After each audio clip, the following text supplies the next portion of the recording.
استغفار کیا کرتا تھا. تو امام احمد بن حنبل نے اس بات کو آبزرو کیا, اس بات کا مشاہدہ کیا, تو فرمایا کہ تم استغفار کی کثرت کرتے ہو تو تمہیں اس سے کیا کیا چیزیں ملی؟ تو اس نے کہا کہ حضرت مجھے تو تمام چیزیں رب تبارک و تعالیٰ نے تمام نعمتیں مجھے اس وظیفے کی برکت سے عطا فرما دی ہیں, لیکن ایک میری دل کی خواہش ہے وہ بھی پوری ہو جائے گی کہ میں نے اللہ کی بارگاہ میں پوچھا جاتا ہے کہ کیا استغفار یعنی استغفر اللہ پڑھنا اور درود پاک پڑھنا ان میں سے افضل عمل کون سا ہے؟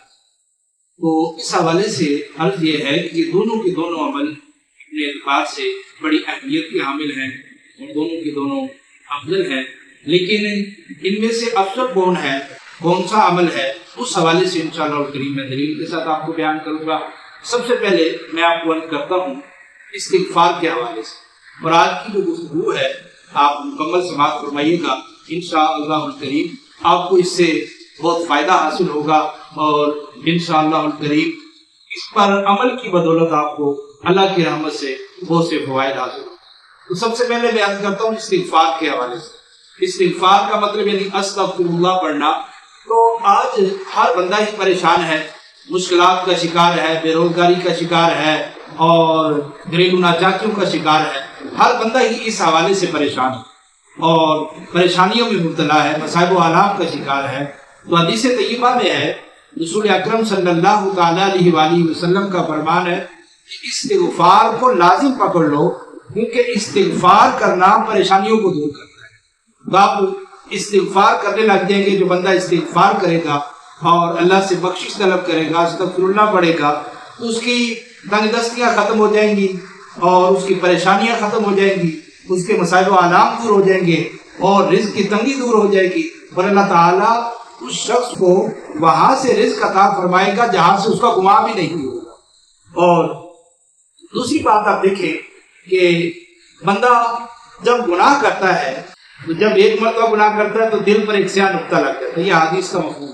جب دوسری مرتبہ گناہ کرتا ہے پھر لگ جاتا ہے, حتیٰ کہ گناہ کرتے کرتے اس کا دل جو ہے وہ بالکل سیاہ ہو جاتا ہے. اب اس شخص پر کوئی نصیحت کی بات بھی عمل نہیں کرتی اور نہ ہی کوئی نصیحت کی بات وہ لیتا ہے, نہ ہی نماز پڑھتا ہے, نہ ہی روزے رکھتا ہے اور نہ ہی حج والا کام, کوئی بھی ایسا نیکی کا کام اس کی طرف اس کا دل لگتا ہی نہیں, اس کی طرف اس کا دل جاتا ہی نہیں ہے اور اس کی طرف اس کا رجحان ہوتا ہی نہیں ہے.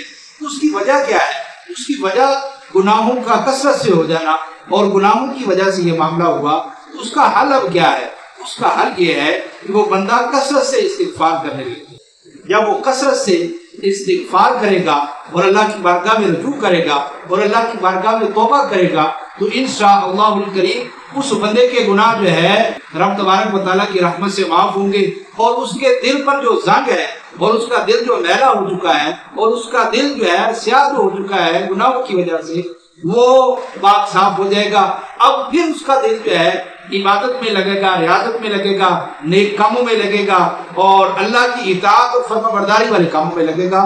وہ کس وجہ سے؟ وہ استغفار کی کثرت کرنے کی وجہ سے, اللہ کی بارگاہ میں توبہ کرنے کی وجہ سے, اللہ کی بارگاہ میں رجوع کرنے کی وجہ سے. یہ استغفار کا ایک فائدہ ہے کہ اس کا رب جو ہے اس سے راضی ہو جائے گا, اور رب تبارک و تعالیٰ توبہ اور استغفار کرنے کی وجہ سے روز قیامت اس کے نامہ اعمال میں جب وہ دیکھے گا تو کوئی گناہ نہیں ہوگا, اللہ تبارک و تعالیٰ سبھی کو بخش دے گا. تو یہ بخشش کا ایک ذریعہ ہے, ایک بخشش کا وے ہے کہ اگر یہ استغفار والا عمل اپنایا جائے تو بندے کی بخشش ہو جائے گی, بندے کی حاجات پوری ہو جائیں گی. تو استغفار پڑھنا یہ بھی ذہن نشین رکھے کہ استغفار پڑھنا یہ تکمیل حاجات کا ایک ذریعہ ہے. ایک شخص نے حضرت سیدنا امام حسن مجتبی رضی اللہ تعالیٰ عنہ کی خدمت میں حاضر ہوا اور عرض کی حضور میں بہت پریشان ہوں اولاد نہ ہونے کی وجہ سے, تو مجھے کوئی وظیفہ ارشاد فرما دے, اللہ تبارک و تعالیٰ کرم فرمائے اور مجھے صاحب اولاد کر دے. امام حسن مجتبی رضی اللہ تعالیٰ عنہ نے اسے یہ بات ارشاد فرمائی کہ تم کثرت سے استغفار کیا. تو اس شخص نے جب یہ وظیفہ لیا تو اس نے اذعان اور یقین کے ساتھ استغفار کی کثرت کرنا شروع کر دی. وہ روزانہ جو ہے 700 مرتبہ استغفار کرتا تھا, استغفر اللہ پڑھتا تھا. تو اس کی برکت کیا ظاہر ہوئی کہ اللہ تبارک و تعالیٰ نے اس کو 10 بیٹے عطا فرمائے. اب آپ کی بات ذہن نشین رکھیں, استغفار کا مطلب ہوتا ہے بخشش طلب کرنا, اور استغفراللہ کا مطلب یہ ہوتا ہے کہ میں اللہ سے بخشش طلب کرتا ہوں، معافی طلب کرتا ہوں، مغفرت طلب کرتا ہوں. تو استغفراللہ پڑھنے کی برکت سے، کثرت سے اس نے استغفراللہ پڑھا، 700 مرتبہ جو تعداد تھی اس نے پڑھی، اور اس کا اذعان اور یقین تھا رب تبارک و تعالیٰ نے اس کو صاحب اولاد کر دیا اور اس کو 10 جو ہے وہ بیٹے عطا فرمائے. تو ایسے لوگ جو اولاد کی وجہ سے پریشان ہیں وہ کثرت سے استغفار کریں، انشاءاللہ عز و جل ضرور ان پر کرم ہوگا. اللہ تبارک و تعالیٰ ضرور ان پر اپنا کرم فرمائے گا، اپنی ضرور رحمت فرمائے گا. تو آپ دیکھیں کہ یہ استغفار کی برکت سے رب تبارک و تعالیٰ نے اس بندے کی یہ حاجت پوری فرما دی. اور یہ وہ وظیفہ ہے جو امام حسن مجتبی رضی اللہ تعالیٰ نے، اور یہ آپ دیکھیں کہ دینے والے کون ہیں، نواسہ رسول ہے صلی اللہ تعالیٰ علیہ وسلم. اور پھر یہ وظیفہ کیسا مجرب وظیفہ ہوگا جو امام حسن مجتبی رضی اللہ تعالیٰ نے عطا فرمایا. اور استغفار کا وظیفہ ایسا وظیفہ ہے جو بندے کی مرادیں اور بندے کی حاجتیں جو ہے اس وظیفے کی وجہ سے پوری ہوتی ہیں. امام احمد بن حنبل رحمہ اللہ کو کون نہیں جانتا. آپ نے ایک مرتبہ سفر میں جا رہے تھے، ایک مسجد میں نماز پڑھی اور ٹائم کافی ہو گیا تھا. آپ نے کہا کہ میں یہیں آرام کر لیتا ہوں. تو جب آپ وہاں آرام کرنے لگے تو مسجد کے خادم نے کہا کہ حضرت یہاں آپ کو آرام کرنے کی اجازت نہیں، آپ باہر تشریف لے جائیں، میں نے مسجد کو بند کرنا ہے. کیونکہ جو اللہ کے نیک بندے ہوتے ہیں وہ اپنا تعارف نہیں کراتے کہ میں امام احمد بن حنبل ہوں.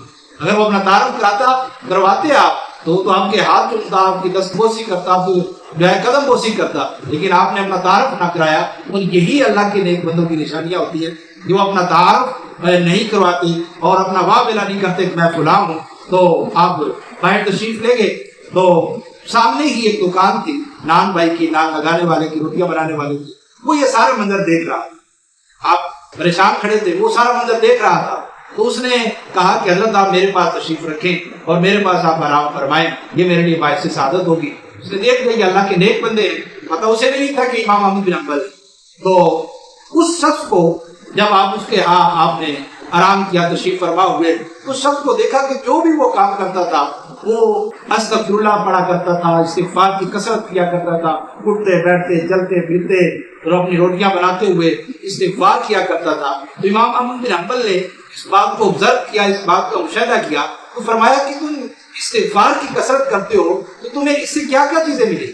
تو اس نے کہا جی کہ حضرت مجھے تو تمام چیزیں رب تبارک و تعالیٰ نے تمام نعمتیں مجھے اس وظیفے کی برکت سے عطا فرما دی ہیں، لیکن ایک میری دل کی خواہش ہے وہ بھی پوری ہو جائے گی کہ میں نے اللہ کی بارگاہ میں عرض کی ہے کہ مجھے امام احمد بن حنبل سے میری ملاقات ہو جائے. تو امام احمد بن حنبل جو ہے اس کی طرف دیکھ کر مسکرائے. فرمایا کہ تمہاری یہی خواہش ہے؟ کہا کہ میری یہی خواہش ہے.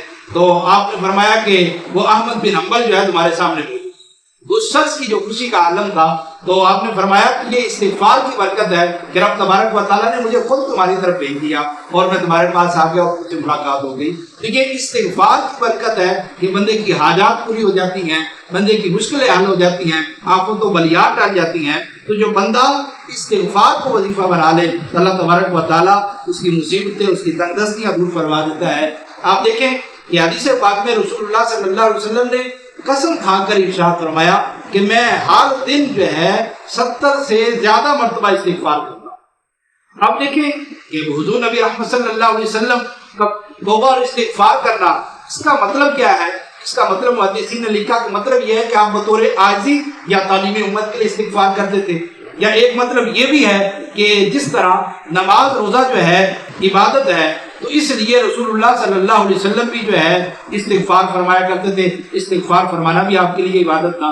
تو یہ رسول اللہ صلی اللہ تعالیٰ علیہ وسلم استغفار فرما رہے ہیں جو بخشوائے ہیں، اور ان کی وجہ سے ہماری بخشش ہوگی، ان کی شفاعت سے ہماری بخشش ہوگی. تو ہمیں تو استغفار ہر وقت کرنا چاہیے اللہ کی بارگاہ میں، کیونکہ ہمیں تو جو ہے استغفار کی زیادہ عادت ہے. ہم اپنا ورد زبان جو ہے وہ استغفار کو بنا لیں.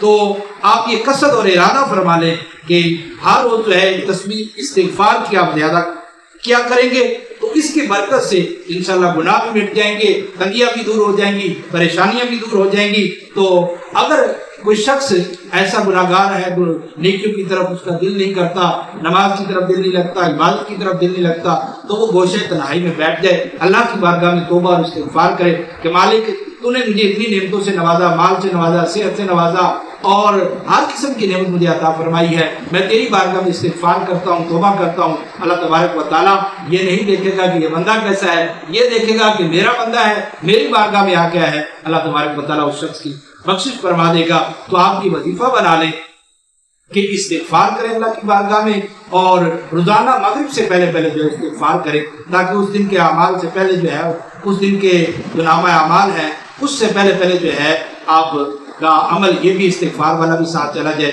اور دن کا آغاز جو ہے اگلا دن جو شروع ہو وہ استغفار کے ساتھ ہی شروع ہو۔ تو یہ آپ وظیفہ بنا لیں، انشاءاللہ الکریم اس کے فوائد و ثمرات آپ خود دیکھیں گے۔ دوسری بات درود پاک کے حوالے سے آپ دیکھیں کہ درود پاک کی عظمتوں اور شان کے کیا کہنے ہیں، کہ اس کے حوالے سے خود اللہ تبارک و تعالیٰ نے قرآن پاک میں ارشاد فرمایا، ان اللہ وملائکتہ یصلون علی النبی یا ایھا الذین آمنوا صلوا علیہ وسلموا تسلیما۔ ارشاد فرمایا کہ بے شک اللہ اور اس کے فرشتے غیب بتانے والے نبی پر درود پڑھتے ہیں۔ اے لوگوں جو ایمان لائے ہو تو تم بھی درود و سلام پڑھو نبی صلی اللہ تعالیٰ علیہ وآلہ وسلم پر۔ کہ اللہ تبارک و تعالیٰ نے ہمیں خود حکم دیا ہے، لیکن دیگر عبادات ہے، نماز ہے، روزہ ہے، کوئی ایسی عبادت نہیں ہے، جو کوئی ایسا کام نہیں ہے جو ہمارا رب بھی کرتا ہو اور اس کے فرشتے بھی کرتے ہوں، لیکن ایک واحد ایسا کام ہے جو رب تبارک و تعالیٰ فرماتا ہے اور اس کے فرشتے بھی فرماتے ہیں، وہ درود پاک ہے۔ درود پاک کی ایک ایسا کام ہے کہ رب تبارک و تعالیٰ اور اس کے فرشتے بھی فرماتے ہیں۔ اب دیکھیں کہ اللہ کا درود پاک پڑھنا رحمت فرمانا ہے، اور فرشتوں کا درود پاک کیا ہے، رحمت کی دعا کرنا ہے، اور جو مومنین کا درود پاک پڑھنا ہے وہ رحمت اور سلامتی کی دعا کرنا ہے۔ کہ درود پاک پڑھنا یہ ہمارے لیے ہی باعث فخر ہے، یہ اس کا فائدہ ہمیں ہی ہے، اس کا فائدہ رسول اکرم صلی اللہ علیہ وسلم ہم نہ پڑھے پھر بھی جو ہے وہ کوئی فائدہ نہیں، اور ہم پڑھے تو پھر بھی کوئی فائدہ نہیں۔ اس میں فائدہ ہماری اپنی ذات کا ہے، کیونکہ ان کا ذکر تو بلند ہونا ہی ہے، اور قرآن پاک میں فرمایا کہ ورفعنا لک ذکرک، ان کا ذکر تو بلند ہونا ہی ہے۔ تمام جو ہے وہ ذکر ختم ہو جائیں گی، تمام چیزیں ختم ہو جائیں گی، اور تمام چیزوں کو فنا ہے، لیکن اللہ کی ذات کو بقا ہے۔ تو درود پاک تو جو ہے یہ جاری و ساری رہے گا، ہم نہیں تھے تو پھر بھی پڑھا جاتا تھا، ہم نہیں ہوں گے تو پھر بھی درود پاک پڑھا جائے گا۔ تو یہ ہمارے لیے باعث فخر ہے، باعث افتخار ہے کہ ہم رسول اکرم صلی اللہ علیہ وسلم کی ذات انور پر کثرت سے درود پاک پڑھیں، اور اس فعل کو اپنا وظیفہ بنا لیں۔ اس کی وجہ سے ہماری حاجات کی تکمیل ہوگی، ہماری پریشانیاں بھی ختم ہوگی۔ اور آپ دیکھیں رسول اکرم صلی اللہ تعالیٰ علیہ وسلم کی خدمت میں ایک صحابی حضرت ابی بن کعب رضی اللہ تعالیٰ حاضر بیعت کرتے ہیں، یا رسول اللہ صلی اللہ علیہ وسلم میں آپ پر کتنا وقت درود پڑھوں؟ تو آقا کریم علیہ السلام نے ارشاد فرمایا جتنا تم چاہو۔ تو انہوں نے عرض کی میں چوتھائی وقت درود پاک پڑھوں گا۔ آقا کریم علیہ السلام نے فرمایا تم اگر اس سے بھی زیادہ کر سکتے ہو تو یہ تمہارے لیے بہتر ہے۔ انہوں نے عرض کی میں آدھا وقت درود پاک پڑھوں گا۔ حضور نبی رحمت صلی اللہ علیہ وسلم نے فرمایا کہ تم اس سے بھی زیادہ کر سکتے ہو تو تمہارے لیے بہتر ہے۔ انہوں نے عرض کی 2/3 میں آپ کا درود پاک پڑھوں گا۔ تو آقا کریم علیہ السلام نے ارشاد فرمایا اگر تم اس سے بھی زیادہ کر سکتے ہو تو یہ تمہارے لیے بہتر ہے۔ تو انہوں نے عرض کی یا رسول اللہ صلی اللہ علیہ وسلم میں اپنا تمام وقت آپ پر درود و سلام پڑھوں گا۔ تو آقا کریم علیہ السلام نے ارشاد فرمایا یہ تمہارے لیے بہتر ہے، اور یہ تمہارے لیے جو ہے کافی ہو جائے گا، اور تمہارے گناہوں کے لیے کفارہ ہو جائے گا۔ یہ درود پاک پڑھنا یعنی ان کا عرض کرنے کا مقصد یہ تھا کہ میں فرائض و واجبات کے بعد جتنا بھی وقت دیگر جو ہے اور و وظائف کے لگاتا ہوں وہ سارا کا سارا وقت درود پاک کے لگے۔ یہ درود پاک کی ہی برکت ہے کہ جس کی وجہ سے اللہ تبارک و تعالیٰ کا قرب ملتا ہے، رسول اکرم صلی اللہ علیہ وسلم کی نظر عنایت ہوتی ہے، آقا کریم علیہ السلام کی محبت دل میں اور فزو ہوتی ہے، دل میں اور بڑھتی ہے۔ تو درود پاک آپ پڑھیں انشاءاللہ الکریم، اس کی برکت سے آپ اپنے اندر جو ہے وہ تبدیلی محسوس کریں گے، آپ کی حاجات پریشانیاں جو ہے وہ دور ہوں گی، اور رسول اللہ صلی اللہ علیہ وسلم کی خصوصی نظر عنایت ہوگی۔ تو درود پاک کی آپ کثرت سے پڑھیں، کم از کم 300 مرتبہ درود پاک، 313 مرتبہ پڑھیں، کیونکہ 313 مرتبہ درود پاک پڑھنے والے کو کثرت سے درود پاک پڑھنے والے میں شمار کیا جاتا ہے۔ اللہ ہمیں عمل کی توفیق عطا فرمائے۔ اب آخری بات جو شروع میں نے عرض کی کہ درود پاک پڑھنا، درود پاک کی کثرت کرنا افضل ہے یا استغفار کی کثرت کرنا افضل ہے، اس حوالے سے ہمارے علماء نے یہ لکھا ہے کہ درود پاک پڑھنا جو ہے یہ درود پاک کی کثرت کرنا یہ افضل ہے استغفار کرنے سے۔ تو اس کی وجہ کیا ہے کہ دیگر جتنی بھی عبادات ہیں بندوں کو حکم دیا گیا نماز پڑھیں، زکوٰۃ دیں، روزہ رکھیں، حج کریں، لیکن ایک ایسا عمل ہے درود پاک جو اللہ تبارک و تعالیٰ بھی کرتا ہے اور اس کے فرشتے بھی کرتے ہیں، اور اللہ تبارک و تعالیٰ نے مومنین کو حکم بھی دیا ہے جو عمل اللہ تبارک و تعالیٰ اور اس کے فرشتے کرتے ہیں وہ دیگر عمل سے افضل ہے۔ تو لہٰذا درود پاک جو ہے یہ افضل ہے استغفار کرنے سے۔ تو درود پاک کی کثرت کریں اور اپنا معمول بنا لیں کثرت سے درود پاک پڑھنا۔ ایک تسبیح جو ہے وہ استغفار کی بھی پڑھیں اور ساتھ کثرت سے درود پاک پڑھیں، اللہ کی بارگاہ میں توبہ کریں، استغفار کریں۔ انشاءاللہ الکریم آپ پر اللہ تبارک و تعالیٰ کی رحمتیں ہوں گی اور اس کی برکت سے آپ کی زندگی جو ہے وہ بدل جائے گی، آپ کی مشکلات، آپ کی پریشانیاں ختم ہو جائیں گی۔ اللہ تبارک و تعالیٰ ہمیں کثرت سے استغفار کرنے کی اور کثرت سے درود پاک پڑھنے کی توفیق عطا فرمائے۔ آمین بجاہ خاتم النبیین صلی اللہ تعالیٰ علیہ وآلہ